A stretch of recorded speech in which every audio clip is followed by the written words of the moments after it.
تباہی کی اصل وجہ وہ لوگ جنہوں نے دنیا کو بربادی کی طرف دھکیلا۔ ایک ایسا آدمی جس نے صرف ایک دستخط سے لاکھوں جانیں لے لیں، ایک جرنیل جس کے حکم پر ایک پورا شہر زمین سے مٹ گیا، اور ایک لیڈر جس کے ایک جھوٹ نے پوری دنیا کو جنگ میں جھونک دیا۔ یہ ہیں وہ چہرے مانا جاتا ہے جنہوں نے تاریخ کی سب سے خطرناک تباہیوں میں مرکزی کردار ادا کیا، اور حیرت کی بات یہ ہے کہ کچھ کو آج بھی ہیرو سمجھا جاتا ہے۔ ویڈیو کے آخر تک بنے رہیے اور کمنٹ میں اپنی رائے بتائیے۔ السلام علیکم ویورز، ویلکم ٹو معلومات کی شمع۔ آج کی ویڈیو میں ہم بات کریں گے ان کرداروں کی جنہوں نے دنیا کی تباہیوں میں اصل چابی کا کام کیا، اور جن کے فیصلوں کے نتائج آج تک دنیا بھگت رہی ہے۔ آرتھر نیول چیمبرلین، جس کی خاموشی دوسری جنگ عظیم کا باعث بنی۔ 1938 میں برطانیہ کے وزیر اعظم آرتھر چیمبرلین نے ہٹلر کو خوش کرنے کی پالیسی اپنائی۔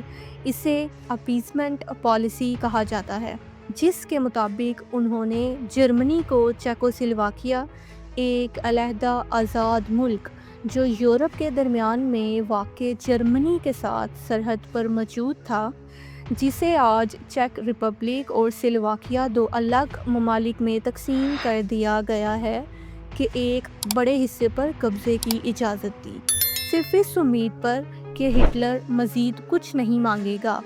لیکن ہوا اس کے برعکس۔ وہ اس بات سے انجان تھے کہ کس بڑی تباہی کی طرف بڑھ رہے ہیں۔ اس خاموشی اور کمزوری نے ہٹلر کو مزید حوصلہ دیا، اور اگلے ہی سال دنیا دوسری عالمی جنگ میں جھونک دی گئی، جس میں 7 کروڑ سے زائد انسان مارے گئے۔ بیلجیم کا بادشاہ لیوپولڈ دنیا کے ان لیڈرز میں شمار ہوتا ہے جن کی وجہ سے لاکھوں لوگ بے گناہ مارے گئے۔ وہ 1865 سے لے کر اپنی وفات 1909 تک بیلجیم کا بادشاہ تھا، یعنی وہ تقریباً 44 سال تک وہاں حکمران رہا۔ یہ سب ایک بزنس ماڈل کے تحت ہوا۔ کانگو فری اسٹیٹ کے نام سے اس نے افریقہ میں ذاتی کالونی 1885 میں قائم کی۔ لیوپولڈ نے کانگو کا انتظام ایک ذاتی دولت کمانے کے منصوبے کے طور پر چلایا۔ حالانکہ وہ خود کبھی وہاں نہیں گیا، اس نے کرائے کے فوجی دستے، جسے فورس ریپبلک کہا، کے ذریعے وہاں حکومت کی اور اپنی ذاتی دولت اکٹھی کی۔ شروع میں ہاتھی دانت کی تجارت سے منافع حاصل کیا گیا، اور بعد میں 1890 کی دہائی میں ربڑ کی قیمتوں میں اضافے کے بعد مقامی آبادی سے جبری مشقت لے کر ربڑ اکٹھا کرایا گیا۔ اس نے ربڑ کے حصول کے لیے انسانوں کو غلام بنا کر رکھا۔ ماہرین کا اندازہ ہے کہ 1885 سے 1908 تک لگ بھگ 1 کروڑ کانگولی مارے گئے یا معذور ہوئے۔ یہ تاریخ کا ایک ایسا باب ہے جسے اکثر چھپایا گیا، لیکن سچائی انتہائی بھیانک ہے۔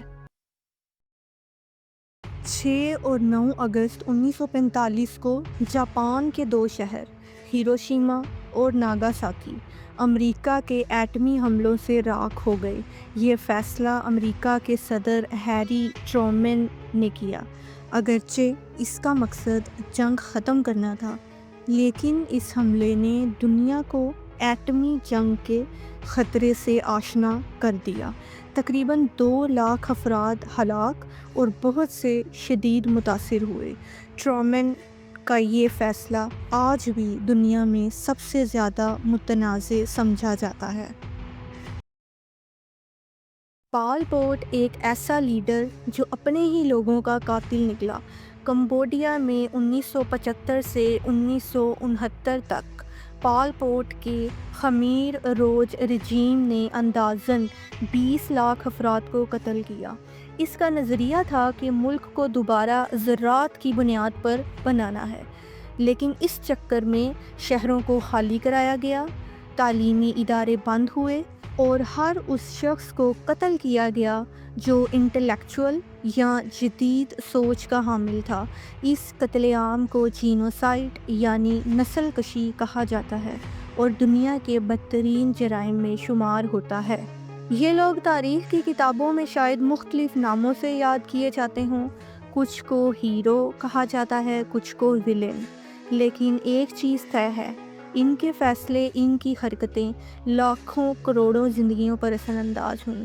اصل سوال یہ ہے کہ کیا ہمیں تاریخ سے کچھ سیکھنا آیا؟ اگر آپ ایسی ہی سچ پر مبنی ویڈیوز دیکھنا چاہتے ہیں تو چینل کو سبسکرائب کریں اور ویڈیو کو لائک کریں اور اپنی رائے نیچے کمنٹ میں ضرور دیں۔